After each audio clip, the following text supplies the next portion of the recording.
There is one thing I realized very early in life when I was still a young man, hunched over, jotting down failed orders, running from one town to another, trying to do more faster, staying busier.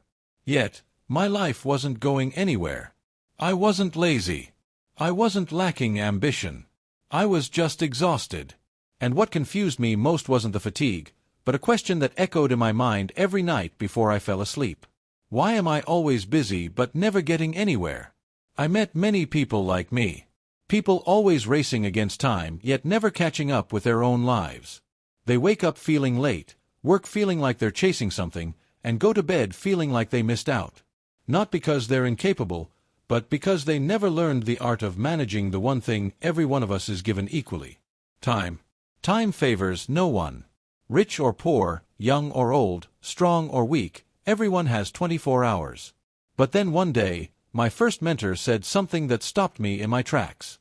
It's not time that decides your life. It's how you use your time that decides who you become. And that was the moment I realized time management wasn't about moving faster, but about living more intentionally.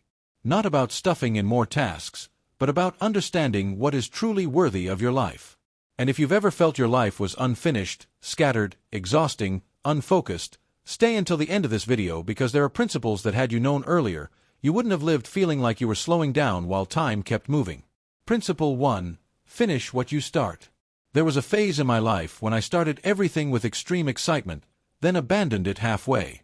I bought books but never finished them. I made plans but never carried them through. I wrote down goals, but after a few weeks, they became crumpled pieces of paper lying still in a drawer. And then I asked myself, why am I not moving forward even though I'm trying so hard? If yes, I thought the problem was lack of time, lack of opportunity, lack of luck. But the truth was different. What I lacked was the power to finish. Because the way we do one thing is the way we do everything. This principle isn't about rushing, but about completeness. Finishing what you start doesn't just give you results. It creates something deeper. Trust in yourself. When you finish something, even something small, you plant a message in your mind that you are someone who can be relied on. And when that trust accumulates, your life changes direction. I remember the first time I stepped into sales. I knocked door to door, introduced every product, but the moment someone showed no interest, I backed away. I didn't finish the conversation. I didn't finish the process. I didn't finish myself. And my sales numbers reflected that. But when my mentor said, "Jim, don't just start, finish," everything changed. I committed to finishing every meeting, every call, every presentation. Not because I liked it, but because I needed to become the kind of person who sees things through. And the results came like harvest season, quiet, but certain. Histories filled with examples of people who had no advantage, weren't better than anyone else, but they finished. Thomas Edison failed thousands of times before the light bulb worked, but he finished. Henry Ford wasn't the first to build a car, but he finished a system that could be replicated. People who changed the world weren't the ones who started the most, but the ones who finished what mattered. Imagine a seed. It doesn't sprout and stop halfway. It doesn't rise and then get bored. It finishes its journey from the dark soil to the light. Life is the same. Not every seed becomes a tree. But every tree was once a seed that completed its process. And if nature understands this, why do humans forget? Now ask yourself, how many goals have you abandoned? How many plans left unfinished? How many dreams fell asleep halfway? Because the most dangerous thing isn't failure. It's getting used to quitting. One instance of quitting becomes a habit. A habit becomes an identity. And then a person wakes up after 10 years realizing they never went anywhere. The core of this principle is finishing creates power. Quitting creates doubt. And I understood this not from books but from my life. Every time I finished, whether it was a talk, a lesson, a small goal, I felt myself grow a little. Not because of the outcome, but because I kept my word to myself. And then I realized another truth, a deeper one. When you finish, time becomes an ally. When you quit, time becomes an accuser. But that's not all. Because after learning how to finish what I started, I discovered an even bigger barrier. One that keeps people from ever reaching the end of their journey. Distraction. Principle 2. remove distractions and noise. I used to think failure came from lack of knowledge, lack of money, lack of connections, lack of opportunities. But then one morning as I sat down to write out my goals with full determination within minutes, I was pulled away from what mattered by small things, an unnecessary call, a pointless invitation, something that had nothing to do with my journey. And when the day ended, I realized I had been busy but not moving forward. That's when I understood that the greatest enemy of success isn't failure, it's distraction. Because you can have plans, goals, ambition, but if your mind is constantly pulled away, you'll never go far. Distraction is like a tiny hole in a boat. No one notices at first, but eventually it sinks the entire journey. I remember when I worked in sales. I saw many people with great potential, but they never achieved results. Not because they didn't know how to sell, but because they couldn't focus long enough to finish anything. They responded to every invitation, joined every conversation, cared about everything irrelevant, and then they asked themselves, "Why am I not successful?" My mentor told me a sentence I never forgot. "Jim, if you let people control your attention, they will control your life." In history, many extraordinary people didn't win because they were better, but because they cut out what didn't matter. Leonardo da Vinci once said, "Perfection is achieved not when there is nothing more to add, but when there is nothing left to take away." And if that's true in art, it's true in life. Look at a farmer. He can't plant seeds everywhere, tend every piece of land, water every direction he chooses, then focuses. If he spreads himself thin, the harvest fails. If he concentrates, the harvest thrives. Life is the same. It's not how much time you have, but what you use that time for. Ask yourself, who is stealing your minutes? What is pulling your mind away from the life you want to build? How many days have you lived without actually being present in your own life? Distraction doesn't only come from outer noise, but from inner chaos. Many people can't focus, not because they're interrupted, but because they fear facing what matters most. What exhausts them isn't work, but the constant switching of attention. The core of this principle is where you place your attention is where your life grows. And I learned this the hard way. When I removed unimportant tasks, I had time. When I removed people who dragged me down, I had space. When I removed chaotic thoughts, I had clarity. And that wasn't luck, it was choice. But here's the interesting part. When you remove distraction, you still haven't won.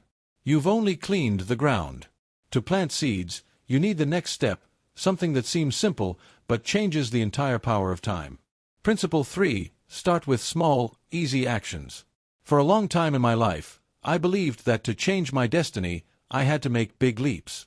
I thought if I wanted success, I had to do something huge, extraordinary, impressive. But again and again I failed.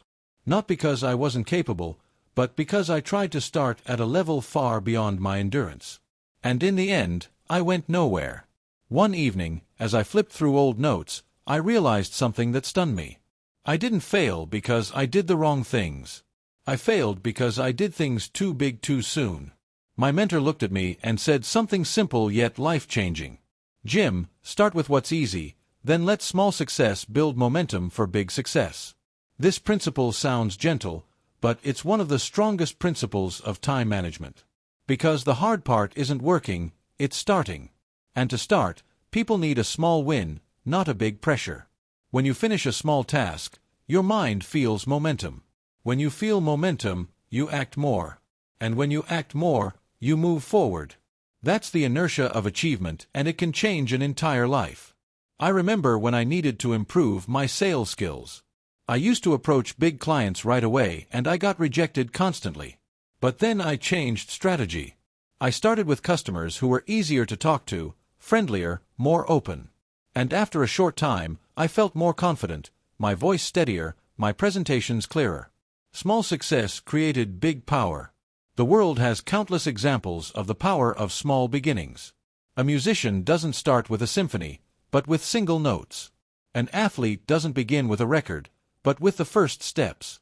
Bamboo doesn't shoot sky high in one season. It quietly grows roots in the dark for years before rising. Achievement isn't an explosion. It's accumulation. Ask yourself, what small thing can you start today? What task can you finish in just 10 minutes? What action requires no strength, only willingness? Because time doesn't require you to be great. It only requires you to begin. And then each small step connects into a path. 1 page a day becomes a book a year. 1 phone call each morning becomes a network. 1 small saving becomes financial freedom. 1 micro change becomes a macro life. The core of this principle is things that are easy to do are also easy not to do. And that's where the difference in life lies. I used to choose not to do the small things and my life stopped. When I began doing the small things, my life moved. Not because they were big, but because they put me on the journey. And then I discovered another truth deeper. You can start small, but you can't go far if you're exhausted.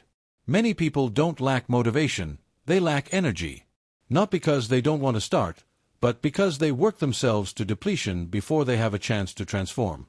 And that leads to the next principle where you'll understand something most people realize too late. Principle 4. Work hard but with limits. There was a period in my younger years when I worked almost non-stop. I woke up early, slept very late, raced against time as if stopping for 1 minute would send my life falling off a cliff. I believed working harder meant going further. And I believed if I sacrificed myself enough, success would come faster. But then one day I looked at my life and realized a hard truth. I was exhausted, still not getting anywhere. I met so many people like me, people who worked day and night, yet never felt fulfilled. They were always busy, always urgent, always running. But when they paused and looked at themselves, they realized they were simply going in circles. Hard work is good, but burning yourself out is the shortest road to quitting. No one can stay on a long journey if they burn themselves at the starting line. This principle came to me when my mentor said a sentence I never forgot. Jim, working relentlessly without stopping isn't discipline. It's lack of wisdom. In life, many people confuse productivity with burnout, effort with self-destruction, giving their all with losing themselves. And they don't realize it until their body is tired, their mind blurry, their inspiration gone, and their self-belief shaken. I remember the time I traveled across states selling. I worked so much that I had no time for family, no space to think, no moment to breathe. I thought success would come as a reward for my sacrifice. But the only thing that came was exhaustion. And when I was exhausted, my work quality fell. My decisions worsened. My focus disappeared. I did more but achieved less. The world has countless examples of this. Talented artists burning out before creating their greatest work. Promising entrepreneurs collapsing before their companies take shape. Achievement isn't an explosion. It's accumulation. Ask yourself, what small thing can you start today? What task can you finish in just 10 minutes? What action requires no strength, only willingness? Because time doesn't require you to be great. It only requires you to begin. And then each small step connects into a path. 1 page a day becomes a book a year. 1 phone call each morning becomes a network. 1 small saving becomes financial freedom. 1 micro change becomes a macro life. The core of this principle is things that are easy to do are also easy not to do. And that's where the difference in life lies. I used to choose not to do the small things and my life stopped. When I began doing the small things, my life moved. Not because they were big, but because they put me on the journey. And then I discovered another truth deeper. You can start small, but you can't go far if you're exhausted. Many people don't lack motivation, they lack energy. Not because they don't want to start, but because they work themselves to depletion before they have a chance to transform. And that leads to the next principle where you'll understand something most people realize too late. Principle 4. Work hard but with limits. There was a period in my younger years when I worked almost non-stop. I woke up early, slept very late, raced against time as if stopping for 1 minute would send my life falling off a cliff. I believed working harder meant going further. And I believed if I sacrificed myself enough, success would come faster. But then one day I looked at my life and realized a hard truth. I was exhausted, still not getting anywhere. I met so many people like me, people who worked day and night, yet never felt fulfilled. They were always busy, always urgent, always running. But when they paused and looked at themselves, they realized they were simply going in circles. Hard work is good, But burning yourself out is the shortest road to quitting. No one can stay on a long journey if they burn themselves at the starting line. This principle came to me when my mentor said a sentence I never forgot. "Jim, working relentlessly without stopping isn't discipline. It's lack of wisdom." In life, many people confuse productivity with burnout, effort with self-destruction, giving their all with losing themselves. And they don't realize it until their body is tired, their mind blurry, their inspiration gone, and their self-belief shaken. I remember the time I traveled across states selling. I worked so much that I had no time for family, no space to think, no moment to breathe. I thought success would come as a reward for my sacrifice. But the only thing that came was exhaustion. And when I was exhausted, my work quality fell. My decisions worsened. My focus disappeared. I did more but achieved less. The world has countless examples of this. Talented artists burning out before creating their greatest work. Promising entrepreneurs collapsing before their companies take shape. Fathers and mothers losing their presence in their own families because they think they must trade it away. But life doesn't require us to burn ourselves. It only requires endurance. And endurance exists only when we know our limits. Look at a candle. It shines most beautifully when it burns steadily. But if the flame becomes too strong, it burns itself out faster and leaves darkness behind. We are the same. It's not the brightest flame that wins, but the flame that burns long enough to light the path. Ask yourself, are you working to the point where life is becoming blurry? Are you sacrificing health, relationships, joy without getting closer to your goals? Are you staying busy to avoid feeling lost? The core of this principle is hard work gets you started, but balance gets you to the end. And I learned this through bitter experience. When I began setting limits, work hours, rest hours, reflection hours. I didn't do less, I did better. When I spent time with my family, I didn't lose time. I regained inner strength when I allowed myself to stop. I didn't slow down. I accelerated at the right moments. And then I discovered another deeper layer. When you have energy, you have the capacity to learn. And when you learn, you shorten time. That's why the next step in the journey of time management isn't working faster, but becoming better. And that leads us to the next principle. One of the principles that changed my life. Principle 5. Upgrade your skills to save your lifetime. I used to believe that if I just worked harder, did more, stayed up later, and sacrificed more, my life would change. But then one day, I saw another salesman. He didn't talk as much as I did. Didn't walk around as much as I did. Didn't seem as intense as I was.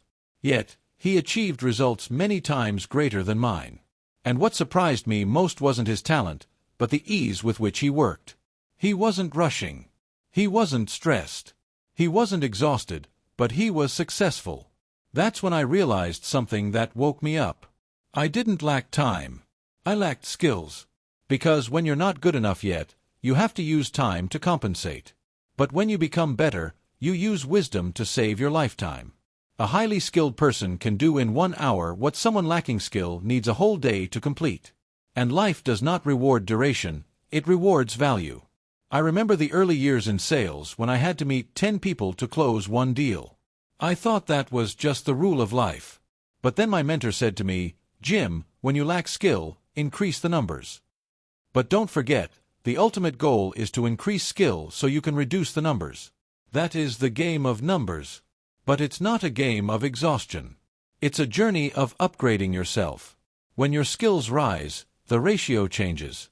When the ratio changes, time is freed. And when time is freed, life opens up.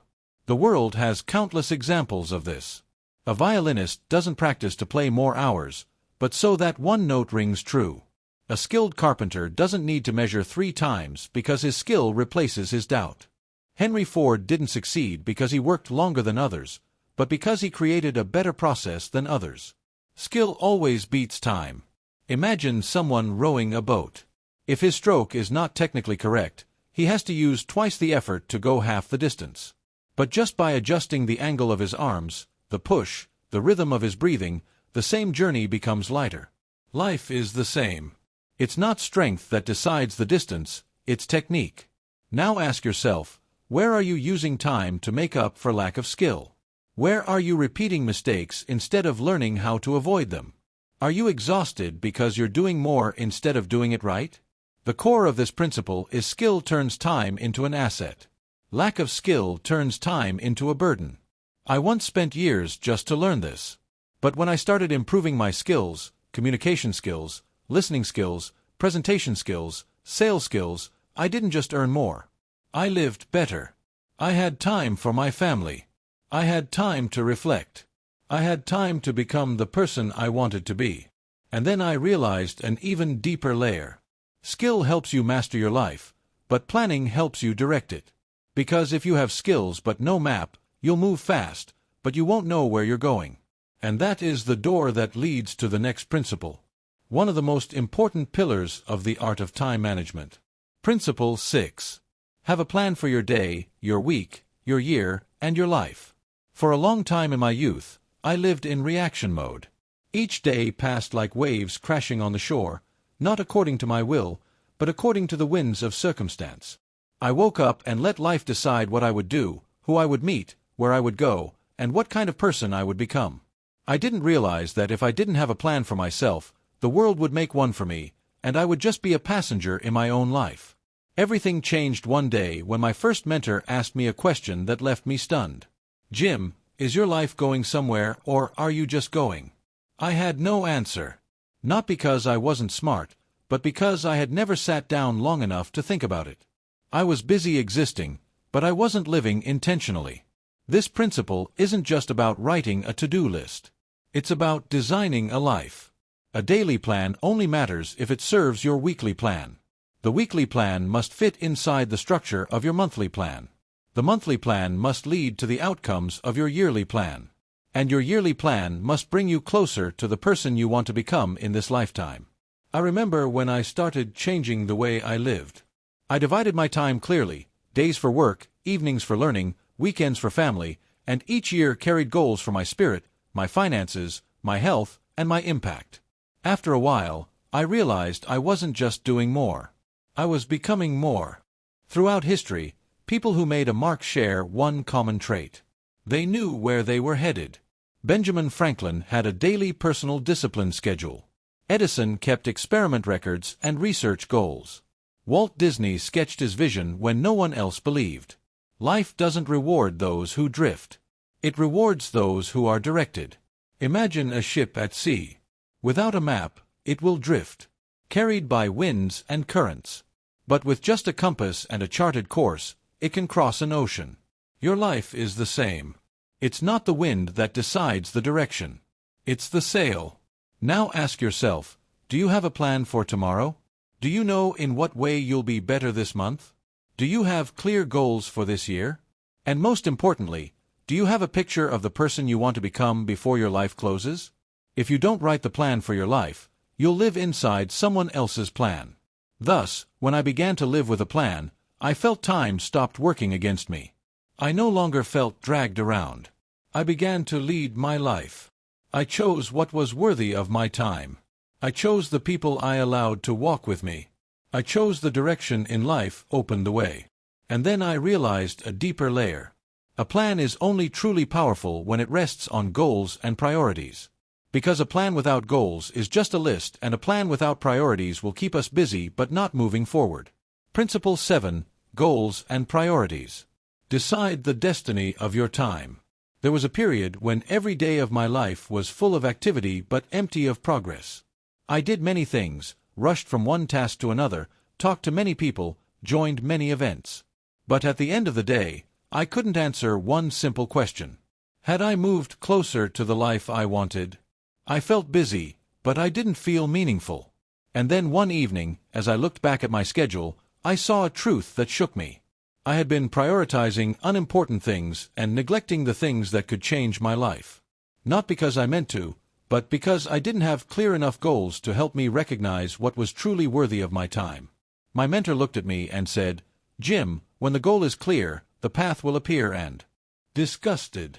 And he added, "And when the priorities are right, your steps will be strong." This principle is not just about setting goals. It's about setting the right goals and then prioritizing what moves you closer to them. Because many people have goals, but spend most of their time on things that do not bring them any closer to those goals. They think that activity equals progress. But those two are not the same. I remember when I started rewriting my goals clearly. Goals for finances, health, learning, relationships, and contribution. And as I looked at each goal, I asked a question that I want you to ask yourself right now. Which of the things I do every day actually helps me move forward? The world is full of examples that prove the power of clear goals. Napoleon Hill spent 20 years researching just to show that people who achieve great success all have specific goals. Explorers crossing oceans don't stare at each wave. They look at the destination. And in business, a great salesperson doesn't talk to everyone. They talk to the right people. Imagine a magnifying glass under the sun. If you keep moving it, the light won't burn anything. But if you focus it on one point, just one point, it creates fire. Life is the same. It's not time that creates power. It's focus. Now ask yourself, are your goals clear? Can you write them in one sentence? Does what you're doing today bring you closer to them? Who or what is taking time away from your goals? Without goals, time is meaningless. Without priorities, goals are useless. I saw the change in my life when I began to prioritize correctly. I chose to do what creates results first, then everything else. I spent time with people who lifted me up, not those who dragged me down. I said no to things that didn't lead me where I wanted to go. And my life began to move in a different direction, clearer, stronger, more intentional. And then I understood an even deeper layer. Priority is not only choosing the right things, it is daring to drop the wrong things. This is where many people stop. They know what matters, but they don't dare let go of what doesn't. And so they stay still. This leads us to a turning point principle. A principle that divides people into two groups. Those who create results and those who only consume time. Principle 8. Distinguish between result-creating work and time-consuming work. There was a phase in my career when I worked almost all day. I took notes, made lists, organized papers, thought about strategies, prepared scripts, imagined scenarios, and convinced myself I was making progress. But at the end of the month, I looked at my numbers and they hadn't changed much. I was confused. I was disappointed. I wondered why I worked so much yet achieved so little. My mentor looked at me and asked a question that felt like a wake-up call. "Jim, are you working or just being busy?" That was the moment I realized a truth that many people never get to understand. Not all tasks create results. Some tasks only create the feeling that we're working. And that feeling is more dangerous than failure because it makes us believe we're moving forward while in reality we're standing still. This principle divides life into two types of activities. 1. Result-creating activities. 2. Time-consuming activities. In sales, I used to spend hours evaluating potential clients, making lists, guessing, analyzing instead of meeting them. But revenue only came when I presented, delivered value, and had real conversations. One real meeting is always worth more than 10 unexecuted plans. The world is full of examples of this. Scientists don't change history by talking about experiments, but by running them. Leaders don't create impact by endlessly reflecting, but by acting. Edison didn't sit forever analyzing light. He experimented. And that experimenting led to invention. Imagine a farmer.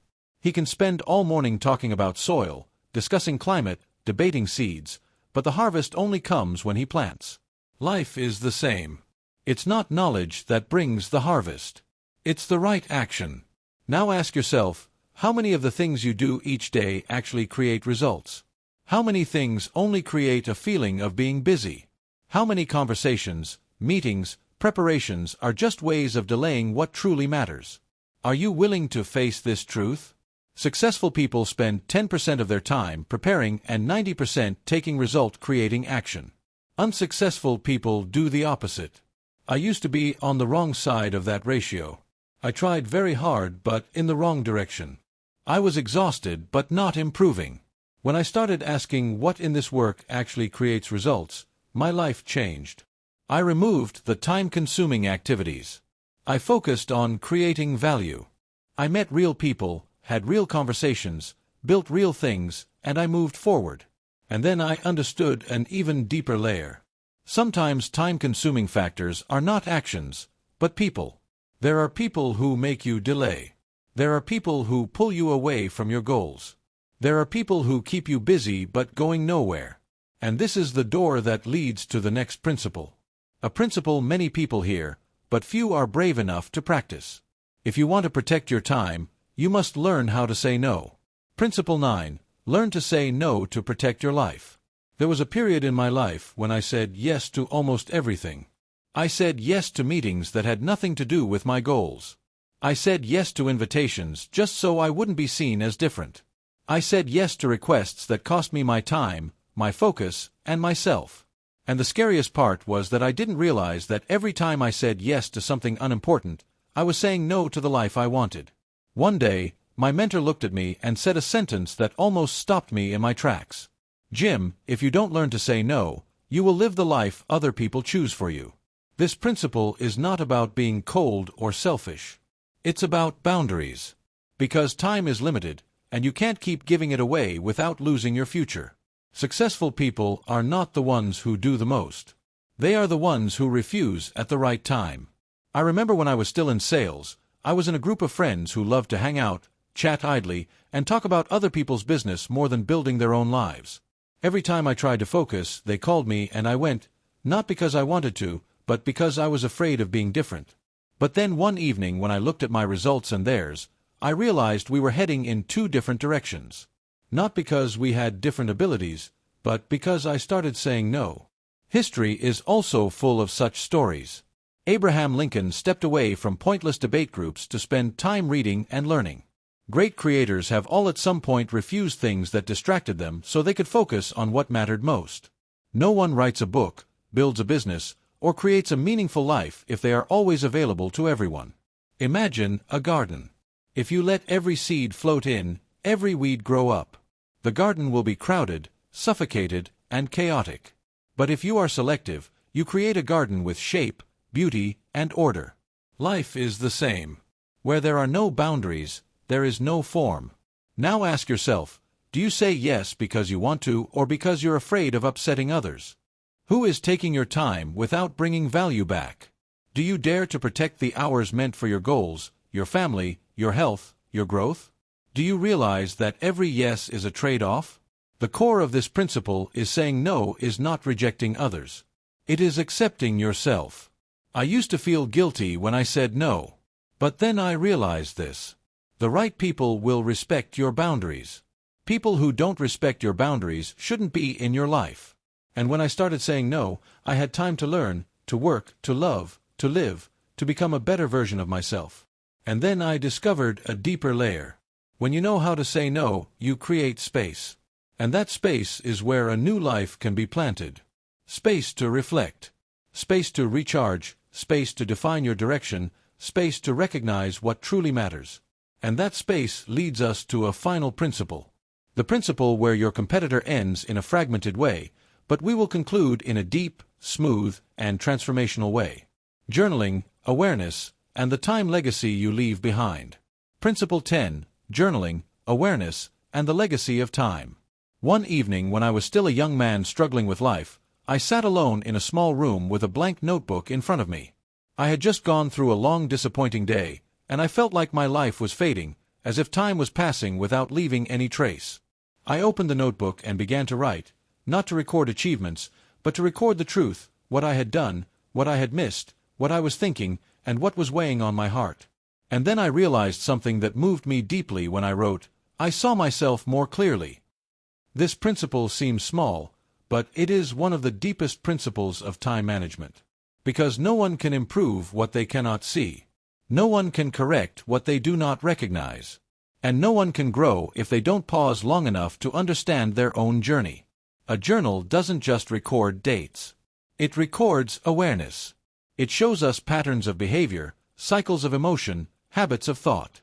It shows us whether we're going up or down. It shows us the days we lived intentionally and the days we let life sweep us away. I remember when I started writing regularly. After a while, I looked back and clearly saw what I used to be blind to. I tended to procrastinate in the afternoon. I often lost focus after low-value conversations. I had my best ideas in the morning. Without anyone teaching me, the journal taught me about myself. Great people in history all kept journals. Marcus Aurelius recorded his reflections to become a better leader. Da Vinci wrote down sketches and thought processes to feed his creativity. Benjamin Franklin tracked his self-improvement daily. They didn't write to show off.